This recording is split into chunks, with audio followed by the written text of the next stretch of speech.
అందరికీ నమస్తే. తదుపరి చిన్న సమాచారం స్వాగతం. నేను అసలు ఒకటి చెబుదాం అనుకున్నాను ఈ వీడియోలో సమాచారం, బట్ వేరే మార్చి చెప్తున్నానండి. ఎందుకంటే నా స్నేహితుడు కరీంనగర్ నుంచి ఫోన్ చేయడం జరిగింది, అందుకు ఈ సమాచారం ఇవ్వడం జరుగుతోంది. ఆయన అన్నాడు భగవన్ నామస్మరణ గురించి తెలియజేయమని చెప్పాడు. నేను అన్న భగవన్ నామస్మరణ గురించి చెప్తున్నారు తప్ప ఏం భగవన్ నామస్మరణ చేయాలో చెప్పట్లేదు. మీరు ఈ కలియుగంలో ముఖ్యమైనది తెలియజేశారు మాకు. నేనే కాక ఎందరో చేస్తున్నారు మీరు చెప్పిన విధంగా. కనుక మీరు అది ఒక్కటి తెలియజేయవలసింది కానీ నా మనవి అని తెలియజేయడం జరిగింది ఆయన. అందుకు గాను ఈ భగవన్ నామస్మరణ చెప్పడం జరుగుతోంది. ఇప్పుడు ఏదైతే నేను చేస్తున్నానో ఇతరులు కూడా కొన్ని సంవత్సరాలుగా చెప్పడం జరిగింది. అంతకుముందు వేరే భగవన్ నామస్మరణ వారిని అడిగి, కానీ ఇప్పుడు అది మార్చేసి దాదాపుగా 2022 నుంచి ఈ సమాచారం నేను చేస్తున్న భగవన్ నామస్మరణ చేయమని చెప్పడం జరుగుతోంది. కనుక ఇక్కడ వివిధ రాష్ట్రాలే కాక వివిధ దేశాల్లో కూడా అవి చేస్తున్నారు భగవన్ నామస్మరణ. కలియుగంలో భగవన్ నామస్మరణ చాలా ముఖ్యమైనది కాబట్టి ఆ నామస్మరణ చెప్తాను.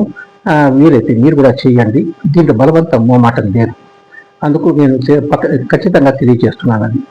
ఈ భగవన్ నామస్మరణ వినండి. ఓం నమో వెంకటేశాయ నమః. జయ జయ నారాయణ, జయ లక్ష్మీ నారాయణ. ఇది అతి తేలికైంది, ఎందుకంటే సులభమైంది.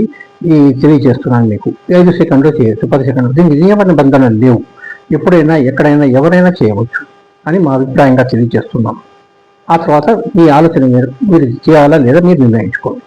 ఓం నమో వెంకటేశాయ. ఎందుకు చెప్తున్నానంటే ఇది ఆయన ఫోన్ చెప్పడమే కాక ఇది తెలియజేయమని చెప్పడమే కాక దీంట్లో ఒక ప్రత్యేకత కూడా ఉంది ఈ నామస్మరణలో. అది కూడా వివరించాను ఒకరికి. అవి ఏం చెప్పారు నరేష్ గారు అని చెప్పడం జరిగింది.